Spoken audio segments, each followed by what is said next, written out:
Hi friend, কেমন আছো? আশা করছি তোমরা সকলে সুস্থ আছো, ভালো আছো। আমি মাম্পি নিয়ে এসেছি আরও একটা নতুন ভিডিও। দেখতে থাকো, সঙ্গে থাকো আর ভালোবাসা দাও। তো দেখো, সকালবেলায় রান্নাবান্না সেই সকাল না, এখন 11টার মতো বাজে। তো রান্নাবান্না কমপ্লিট করে নিয়েছি। ডাল, এই যে আম দিয়ে ডাল বানিয়েছি। আমার বরমশাই আম নিয়ে এসছে, কাঁচা আম, তাই মসুর ডাল বানিয়েছি। আর এদিকে হচ্ছে আলু ভাজা করে নিয়েছি। তো আর কিছু রান্না করে নিই, ডাল আর আলু ভাজা আর ভাত। তো এই দিয়ে আজকে আমাদের দুপুর অবধি চলবে। আর এদিকে দেখো মাংস, এই মাংসটা হচ্ছে গিয়ে কাকি আর কি আমার বরকে দিয়ে আনিয়েছে, মানে টাকা কাকি দিয়ে দেবে, কিন্তু আর কি আমার বর আর কি গেছিলো ওই দিকটা, বাজারের ওই দিকটা, তাই জন্য বললো সুমিতকে বল একটু নিয়ে আসতে। তো সেই জন্য কাকির জন্য মাংস নিয়ে আসলো, আমি আবার দিয়ে আসলাম। এদিকে দেখো আমার ছেলে তো আজকে স্কুলে যায়নি, ওর শরীরটা ভালো ছিল না। তবে আজকে কিন্তু শরীর ভালো আছে। জ্বরটা হঠাৎ করেই এসেছিলো, জ্বরটা আবার হঠাৎ করেই চলে গেল। ওষুধ দিতে হয়নি। তা ছেলে এদিকে হচ্ছে হোমওয়ার্কটা করেনি, ওর টিউশনের হোমওয়ার্কটা করেনি। তো সেই জন্য ওটা বসে বসে স্নান করিয়ে দিয়েছি। ও বসে বসে ওর পাপার পাশে বসে বসে করছিল। ওর পাপাও আজকে ডিউটি যায়নি, আজকে ডিউটি নেই। তো সেই জন্য আর আমি এদিকে ছাদে চলে এসেছি। ছাদে এসে বসে বসে একটুখানি স্নান করে উঠে একটু এডিটিং বাকি ছিল, তো এডিটিংগুলো করছিলাম। তো সেই জন্য এসে একটু বসলাম। তারপর দেখো ছেলে আমার আজকে স্কুল পাঠাইনি ওকে, কারণ ওর শরীরটা একটু ভালো হয়ে গেছে, কিন্তু শরীরটা একটু কমজোরি তো থাকেই, তাই না? যেহেতু জ্বর হয়েছিল কালকে, সেই জন্য। তো এখন ওর বাবা আর কি ওর ছেলেকে খাইয়ে দেবে, মানে ওর পাপা থাকলে ওর কারো কাছে খাবে না আর কি। ওর পাপার কাছে খেতেও ভীষণ ভালোবাসে, জানো তো।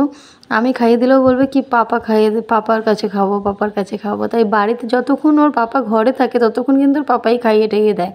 যখন ওর পাপা থাকে না তখন আমি খাইয়ে দিই। তো ওই যে আবার ফোন না দেখলে তো আবার খাওয়া হবে না। যাই হোক, আমার ছেলেটা যে সুস্থ হয়ে গেছে এতেই আমি ভীষণ খুশি। মানে কালকে যে কী কষ্ট লাগছিল, আজকে মানে মনটা ভালো হয়ে গেছে। সত্যি বাচ্চা কাচ্চা অসুস্থ থাকলে না ভালো লাগে না, জানো তো। আগে মা বলতো যে তোরা যদি অসুস্থ থাকিস না ভালো লাগে না। সত্যি এখন বুঝতে পারি, নিজেও তো মা হয়েছে।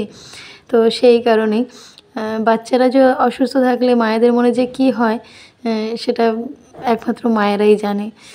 তো যাই হোক, এদিকে দেখো ওদিকে ওর বাবা খাওয়াচ্ছিল আর আমি এদিকে একটু বসে বসে রেস্ট নিচ্ছিলাম। ঠান্ডা ঠান্ডা লাগছে, জানো তো, হালকা স্নান করে উঠেছে, হালকা হাওয়া দিচ্ছে বাইরে, সেই জন্য ঠান্ডা ঠান্ডা লাগছিলো। আর এদিকে আমার কাকি ওই যে মাংস নিয়েছিল না, তো ওই দিয়ে দেখো ঝটপট করে বিরিয়ানি বানিয়েছে। তো আজকের বিরিয়ানিটা কিন্তু অসম্ভব টেস্ট হয়েছিল।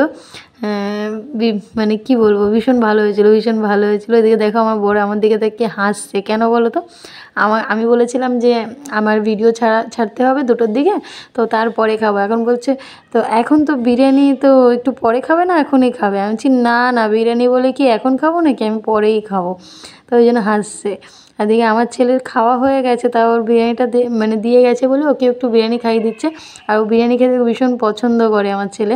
আর ছেলের বাবা তো আরও বেশি পছন্দ করে। ছেলের বাবার হচ্ছে এই ধরনের খাবার ভীষণ পছন্দ। তো ওর বাবা ছেলেকে খাইয়ে নিয়ে তারপরে আর কি আজকে আমারও ভাগ্যটা খুলে গেছে। দেখো, আমি তো বলছিলাম যে না এখন খাবো না, তা জোর করেই দেখো আমাকে বলছে না তুমি খাও। তা আমি বলছি না খাবো না, তা আমাকে ডেকে দেখো নিজের হাতে খাইয়ে দিচ্ছে। তো এইটা কিন্তু বেশ ভালো লাগে, তাই না? আমার তো আমার বরের হাতে খেতে ভীষণ ভালো লাগে। কার কার বরের হাতে খেতে ভালো লাগে কমেন্ট করতে কিন্তু ভুলো না। তো যাই হোক, মানে অনেক দিন পর আমার বর খাইয়ে দিচ্ছে। না, আমার বর খাইয়ে দেয়, শরীর অসুস্থ হলে খাইয়ে দেয়।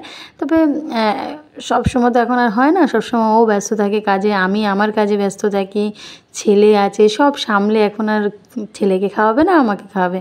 ঠিক আমিও কিন্তু আগে সোমর পাপাকে কিন্তু প্রত্যেক দিন সকালে কাজে যাওয়ার আগে আমাকে কিন্তু খাইয়ে দিতে হতো, কিন্তু সেই জিনিসটা এখন আর করতে হয় না, কারণ সকালবেলাটা আমি আমার ছেলেকে খাওয়াই। তো এই জন্য তখন কি আর আমি বাবাকে খাওয়াবো বলো? তো সেই জন্য কিন্তু ওই বললাম আমাদের সব কিছুই এখন একটু চেঞ্জ হয়েছে। তবে অনেক দিন পর কিন্তু আমার বর আমাকেও খাওয়াচ্ছে, আমার ছেলেকেও খাওয়াচ্ছে। তো এটা ভীষণ ভীষণ মানে ভালো লাগে আর কি। বরের হাতে খেতে কার না ভালো লাগে, তাই না?